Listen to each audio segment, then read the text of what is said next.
Assalamualaikum warahmatullahi wabarakatuh. Oke, teman-teman, ya, bisa dilihat di sini, ini gambar dari, otot ya.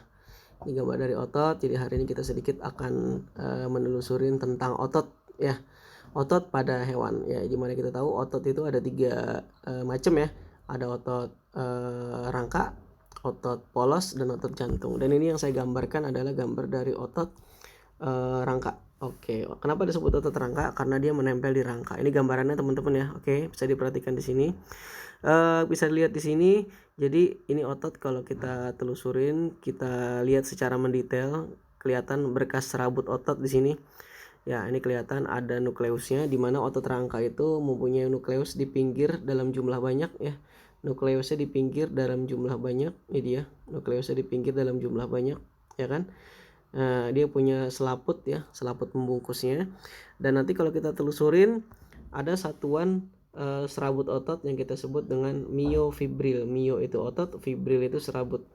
Nah, di miofibril ini kalau kita lihat kan nanti ada gelap, terang, gelap, terang. Makanya kalau gambarin otot rangka itu kan ada disebutnya juga dengan otot lurik ya. Biarpun istilah otot lurik itu sebenarnya, kalau ngomongin istilah lurik dan polos, itu sebenarnya otot tuh cuma dua, lurik dan polos. Lurik itu ya termasuk otot rangka dan otot jantung.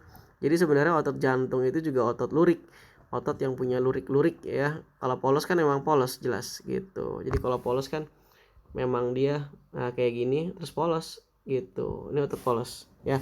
Kalau otot lurik ya ada otot jantung dan juga ada otot rangka gitu. Cuma sekarang orang sudah terbiasa menyebut istilah lurik itu kerangka, padahal sebenarnya lurik itu bisa rangka, bisa juga jantung gitu ya. Oke. Nah, kalau teman-teman lihat di sini ada zona-zona yang gelap, terang, gelap, terang. Ini kelihatan ya terang nih ya. Ini kelihatan terang, terang. Ini ada garis ya kan. Nah, ini gelap lagi, ya gelap lagi, segini gelap, ini gelap ya kan. Tapi di bagian tengah ini ada yang agak terang dikit. Nah, ini terang lagi. Ini ada garis lagi, ini terang lagi. Nah, ini sebenarnya kalau kita lihat dalam bentuk strukturnya, ada di sini satu garis nih, namanya garis Z. Ini juga ada garis namanya garis Z. Antara garis Z dengan garis Z ya kan, mereka ini disebut dengan satuan unit fungsional dari otot ya, atau kita sebut dengan nama sarkomer. Nah, jadi istilah sarkomer itu ya menuju ke arah ini, satuan unit fungsional dari otot gitu ya, namanya sarkomer. Nah, apa aja sih isi-isi dari sarkomer? Kalau kita telusurin, ini gambarnya seperti ini teman-teman ya. Jadi tadi seperti yang saya bilang, ini ada yang namanya garis Z ya kan, garis Z. Antara garis Z dengan garis Z ini disebut dengan sarkomer. Dan di dalam sarkomer itu banyak terdapat yang namanya protein. Oh ya, di bagian tengah ada juga yang namanya garis M ya. Ada garis M di sini. Ya, ini dia. Ya.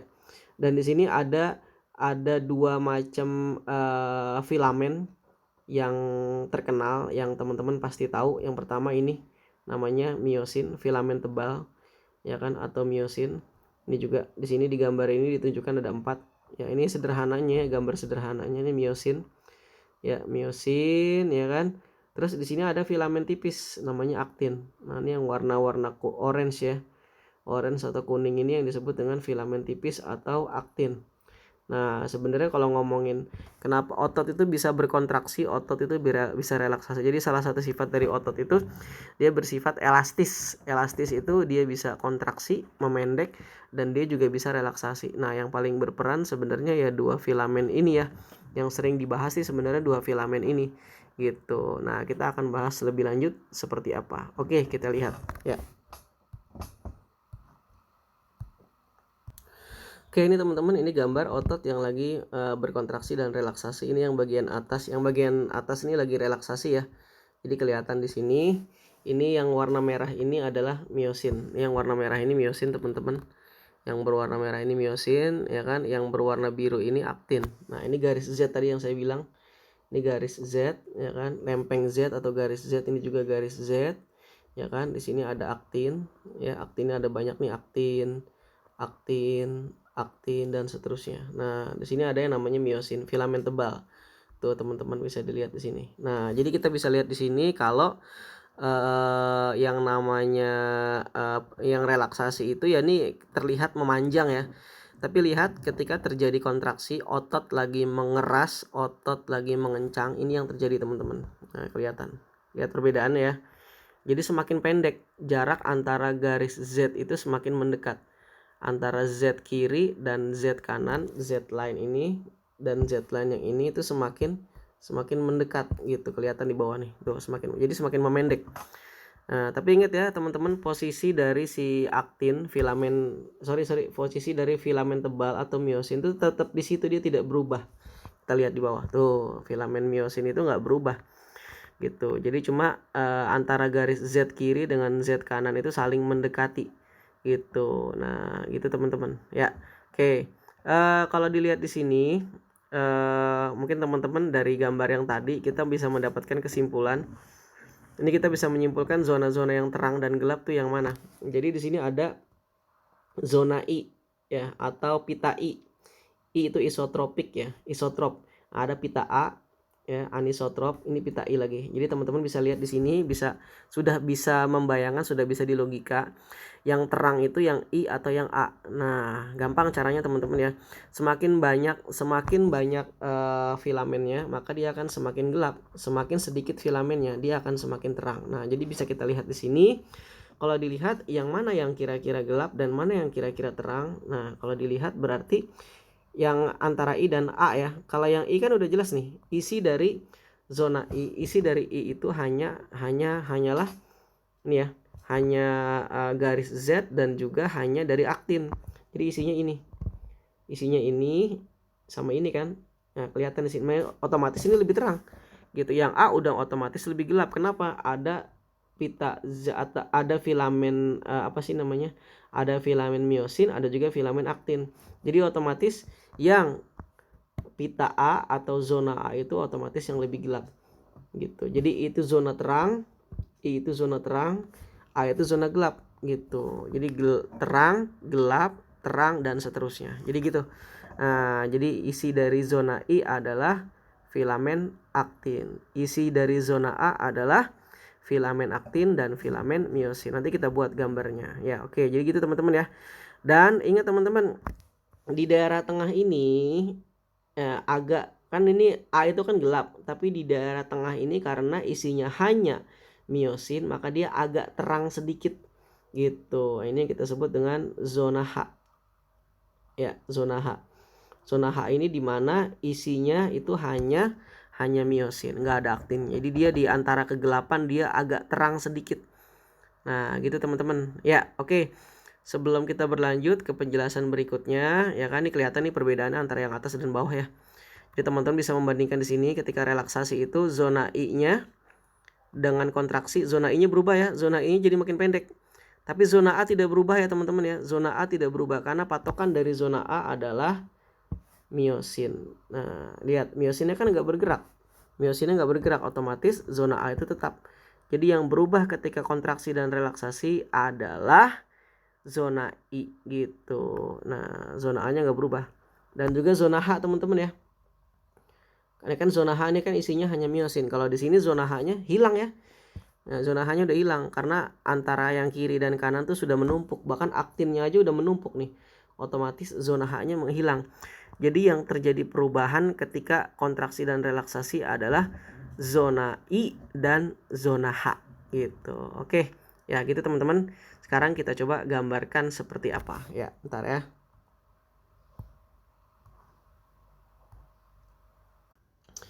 Oke teman-teman, sekarang kita gambarkan seperti apa ya tadi dari yang penjelasan saya tadi ya. Oke, kita lihat ini penjelasannya.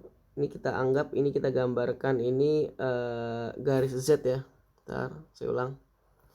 Ini ceritanya garis Z ya kan. Garis Z, ini juga garis Z ya kan. Nah, ini garis Z lagi ya. Saya gambarkan dua sarkomer ceritanya di sini. Nah, ini garis Z teman-teman, ini garis Z, ini juga garis Z ya. Oke. Berikutnya ada filamen tipis. Nah, filamen tipis, filamen tipis, filamen tipis. Saya gambarin 3 aja ya. Oke, saya ulang biar agak ke tengah dikit. Nah, ini filamen tipis ya atau filamen aktin. Saya panjangin dikit. Nah, filamen aktin ya. Ini juga filamen aktin. filamen aktin. Oke, sama aktin semua nih teman-teman. Nah, berikutnya tinggal filamen tebal atau miosin. Nah, miosin saya kasih warna hitam aja ya. Kan biar tebal kelihatan. Biar kelihatan. Oke, ini filamen tebal miosin. Ketebalan teman-teman. Tebalan agak kita kurangin dikit. Nah, itu ya. Oke, ini filamen tebal atau miosin. Nah, miosin juga. Oke. Miosin juga, ya kan? Ini miosin juga. Oke, ini terlalu ini teman-teman. Terlalu panjang ya. Oke, ntar segini. Oke, ini miosin juga. Nah, kita buat kita buat zona-zonanya teman-teman. Ini dari sini kita udah buat kesimpulan ya dari yang penjelasan saya tadi ya. Jadi dari sini kita dapat menyimpulkan zona-zonanya. Ini udah ada garis Z, garis Z, garis Z. Di tengah ini juga ada garis M teman-teman ya. Ada garis M gitu. Ada garis M di sini ya, M line ya. M ini sebenarnya kalau nanti teman-teman pelajari, isi dari garis line ini sebenarnya protein yang fungsinya adalah sebagai apa sih, jangkar ya, jangkar miosin biar bisa nempel. Jadi ini kan garis Z, ini tadi aktin ya, aktin, ini miosin. Oke, miosin. Nah, ini garis M ini sebenarnya itu kayak jangkarnya gitu, kayak jangkarnya tempat si miosin itu menempel gitu ya. Dan juga di sini sebenarnya ada protein lagi teman-teman. Saya lupa namanya, kalau nggak salah nama protein itu protein titin ya.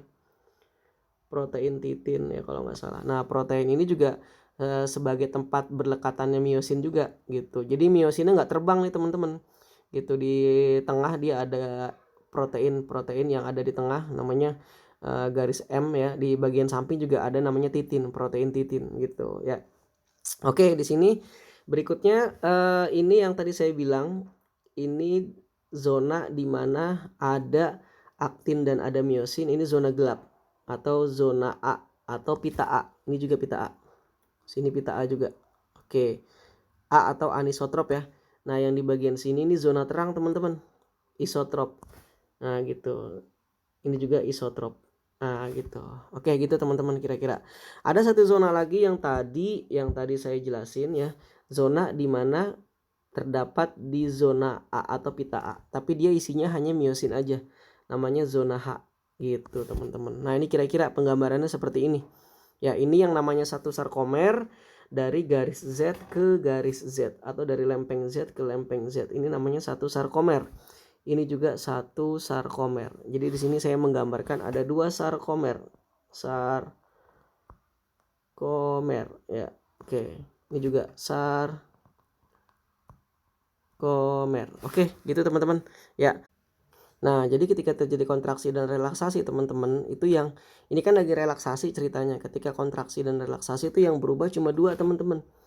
Yaitu zona H ya, zona H dan zona I ya. Zona H-nya memendek sampai menghilang ya kan. Zona I-nya memendek. Jadi yang berubah cuma H sama I. Kalau kontraksi dan relaksasi yang berubah cuma H sama I. Itu aja kira-kira. Nah, oke, kita lanjut ke penjelasan berikutnya ya. Oke. Nah, ini penjelasan berikutnya gimana sih yang namanya otot itu bisa kontraksi dan relaksasi. Ini mungkin penjelasan lebih detail ya. Oke. Jadi ini gambar di atas seperti yang sebelumnya saya jelasin. Jadi ada filamen tipis atau aktin dan filamen tebal atau miosin. Tebal tuh yang warna biru atau ungu di tengah itu ya. Nah, ternyata si miosin itu bisa berikatan dengan aktin karena miosin itu punya tangan, punya kepala, punya tangan ya kan. Terbentuk jembatan di sini. Jadi kelihatan di sini. Nah, ini yang gambar paling atas ini miosin belum berikatan dengan aktin ya. Jadi filamen tipis dan filamen tebal ini belum berikatan. Nah, kelihatan di sini. Nanti ketika udah berikatan kayak begini bentuknya. Tuh. Nah, ini berikatan. Jadi kontraksi dan relaksasi ya berhubungan dengan itu. Terbentuknya ikatan antara aktin dan miosin. Dimana yang membentuk ikatan itu, yang bergerak itu yang kepala miosinnya gitu. Ada sini teman-teman bisa lihat. Oke, kita lihat prosesnya yang pertama ya. Jadi yang pertama prosesnya adalah ini miosin mempunyai kepala. Nah, kepala miosin ini awalnya dia ditempelin oleh ATP. ATP itu sumber energi siap pakai ya, adenosine trifosfat. Jadi sebelumnya memang sebelumnya kepala miosin itu nggak ada ATP. Nah, ketika ada ATP berikatan dengan ATP ya kan. Jadi gini ceritanya teman-teman. Sebelum ATP datang ini sebenarnya, sebelum ATP datang ya kan, kepala miosin itu menempel di aktin. Jadi kepala miosin itu sebenarnya awalnya menempel di aktin gitu. Nah, ini dia gambarnya. Nah, ini dia. Jadi awalnya itu seperti ini. Awalnya itu memang kepala miosin sudah menempel di aktin. Nah, ketika datang ATP, dari mana ATP? Ya dari makanan. Dari makanan yang kita makan, di metabolisme ATP-nya digunakan untuk membuat kepala miosin untuk menempel di kepala miosin dan digunakan untuk menghasilkan energi. Nah, ketika ATP datang, itu kepala miosin malah lepas gitu. Jadi saya ulang ya. Jadi fungsi ATP salah satunya adalah membuat kepala miosin yang tadinya menempel di aktin itu menjadi lepas. Gitu. Jadi fungsi ATP yang pertama di sini adalah dia melepas ikatan kepala miosin di aktin gitu. ATP itu yang pertama. Nah, yang berikutnya adalah ATP akan dipecah. Nah, ATP akan dipecah menjadi ADP dan P.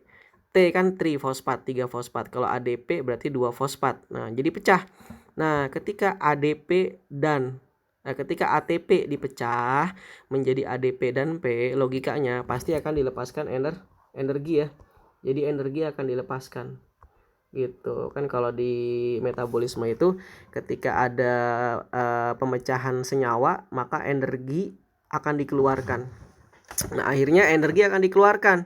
Nah, ketika energi dikeluarkan, energi yang dilepaskan tadi dari pemecahan ATP itu akan membuat kepala miosin akhirnya bisa bergerak gitu teman-teman gitu. Nah, akhirnya kepala miosinnya bergerak tuh, dan kepala miosinnya akan berikatan dengan aktin. Jadi gitu teman-teman. Jadi ATP itu yang pertama digunakan untuk melepaskan miosin dari aktin. Nah, itu ATP-nya masih ATP dalam bentuk ATP ya, belum dipecah. Tapi ketika sudah dipecah, ATP-nya digunakan untuk menggerakkan kepala miosin menempel di aktin. Jadi ATP itu fungsinya berarti untuk melepaskan dan untuk mengikatkan. Jadi fungsi ATP itu berarti ada di kontraksi dan ada di relaksasi, ternyata bukan hanya kontraksi. Nah, ketika udah menempel kayak begini, akhirnya kan kepala miosin ini akan menggerakkan aktin gitu. Aktin ini jadi ketarik gitu, jadi kontraksi deh. Nah, berikutnya ADP dan P-nya lepas. Nah, inilah yang terjadi. Seperti ini. Nah, tanpa ada ATP baru datang, maka ini kepala miosin terus-terusan nempel di aktin. Inilah yang terjadi pada orang yang meninggal ya. Apa sebutannya tuh ya? Kekakuan otot. Orang sering sebut dengan istilah rigor mortis ya. Rigor mortis itu terjadi karena ya nggak ada ATP datang. Karena nggak ada ATP datang, makanya kepala miosin yang nempel terus sama aktin.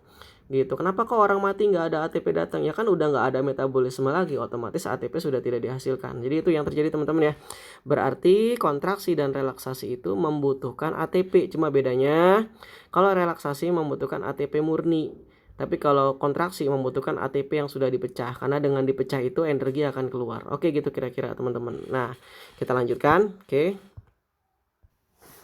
Nah, berikutnya teman-teman, kalau kita lihat gimana sih tadi proses penempelan udah saya jelasin. Nah, ternyata penempelan itu juga butuh prasyarat tertentu gitu. Jadi ketika si miosin kepalanya nempel di aktin, itu nempelnya ternyata nggak di sembarangan tempat gitu. Menempelnya di bagian tertentu. Ini gambarnya. Jadi kan tadi kepala miosin akan menempel di aktin. Ternyata menempelnya tuh nggak di sembarangan tempat, tapi menempelnya di sini teman-teman. Menempelnya di sini. Nah, ini dia gambarnya. Teman-teman bisa lihat di sini ternyata nggak di sembarangan tempat. Jadi aktin yang tadi itu ya nempelnya harus di sini teman-teman. Ini kan ada bagian nih. Di sini ini kan aktin. Nah, di aktin itu ternyata terdapat banyak filamen teman-teman. Ternyata terdapat banyak protein. Ada yang pertama namanya ini ya, namanya troponin. Ini dia yang warna merah muda. Ada juga yang namanya tropomiosin. Nih filamen tropomiosin nih. Ada 2 ya. Tropomiosin dan ada lagi satu lagi ini filamen ini aktinnya. Satu lagi nih yang bulat-bulat hitam ya teman-teman ya, kelihatan ya. Yang ada bulat-bulat hitam namanya miosin binding site gitu. Nah, Ternyata yang namanya kepala miosin itu nempelnya nggak di sembarangan tempat, tapi dia harus menempel di myosin binding site ini. Jadi dia harus menempel di myosin binding site. Jadi kalau myosin binding site-nya bermasalah, ketutup kayak gini kan ketutup nih. Ini myosin binding site-nya ketutup nih, ketutup oleh filamen tropomyosin. Nah ini kontraksi nggak bisa terjadi teman-teman. Kepala myosin nggak akan bisa nempel. Jadi butuh syarat. Syaratnya apa? Berarti tropomyosinnya harus dibuka. Supaya tropomyosinnya bisa bergeser, bisa kebuka, itu membutuhkan mineral yang namanya kalsium gitu. Jadi butuh kalsium. Kalsium datang nempel di troponin, tropomyosinnya bergeser, baru kepala myosin bisa menempel di myosin binding site. Nah, ini dia gambarnya kira-kira gini. Nah, ini kita bisa lihat yang pertama ya, yang A ya. Yang relaksasi ini kita bisa lihat di atas nih, kita bisa lihat di sini. Jadi ini kan ketutup nih. Myosin binding site-nya ketutup, myosin binding site-nya ketutup. Nah, ketika kalsium datang nih yang warna hijau, kalsium datang, dia nempel di sini di troponin ya, di bagian troponin. Troponin ini tempat penempelan kalsium, dia nempel plek. Nah, lihat. Tropomyosinnya bergeser. Nah, ketika tropomyosin bergeser, ini yang bagian hitam-hitam ini baru bisa ditempelin myosin. Jadi kira-kira seperti itu teman-teman prosesnya sebelum ATP bekerja, sebelum kepala myosin bergerak, kalsium dibutuhkan. Jadi makanya kalau orang kekurangan kalsium ya proses kontraksi otot kemungkinan ya sulit, akan bermasalah. Proses kontraksi dan relaksasi otot itu akan bermasalah nantinya ketika tidak ada kalsium. Jadi kalsium juga sangat dibutuhkan untuk kontraksi dan relaksasi otot gitu. Nah ini dia gambarnya teman-teman, kelihatan di atas ya. Yang di atas kan belum ada kalsium datang nih, yang di bawah udah ada kalsium tuh, bergeser tropomyosin. Nah ini kepala myosinnya nempel di myosin binding site atau sisi pengikatan myosin gitu kira-kira teman-teman ya. Oke, satu lagi penjelasan dari saya melengkapi ya, ini gimana proses kontraksi otot bisa terjadi ya kan. Nah ini prosesnya, yang pertama dari sini ya. Jadi ini proses gambaran umumnya seperti apa ya kan. Yang pertama adalah dari sini teman-teman. Nah yang nomor satu nih ya. Pertama ini gambar dari ini yang nomor satu ini gambar dari ujung dari akson ya. Ini dari sel saraf ya. Ini dari saraf. Nah ini ya, ini ujung saraf ya, sinaps ya. Ini celah sinaps. Nah yang pertama adalah ketika ada potensial aksi ya kan. Ketika ada potensial aksi dari sini, dari sel saraf ya kan, dari neuron ke ujung neuron di ujung akson ya. Ketika potensial aksi nyampe ke ujung akson, maka terjadilah pengeluaran vesikel. Vesikel ini kan banyak vesikel nih. Vesikel ini berisi asetilkolin. Asetilkolin itu salah satu dari jenis neurotransmitter. Nah ketika ada potensial aksi sampai ke ujung sini ya kan, jadi asetilkolin keluar. Nah, asetilkolin keluar, berikutnya asetilkolin itu akan ditangkap oleh protein yang ada di otot. Ini kan otot nih. Nah, protein itu akan menempel di protein yang ada di otot. Nah, berikutnya ketika nempel di otot sini, ya terjadi perubahan potensial aksi di sel otot ini. Gitu. Jadi di sel otot ini akan terjadi potensial aksi gara-gara asetilkolin nempel di sini di protein otot ini. Nah, biasanya sih natrium masuk ya. Ion natrium akan masuk. Nah, terjadilah perubahan potensial aksi. Nah, berikutnya potensial aksi akan merembet. Jadi dari sel saraf, potensial aksi akan merembet terus di sepanjang dari sel otot sampai akhirnya bertemu dengan daerah yang namanya semacam saluran ya.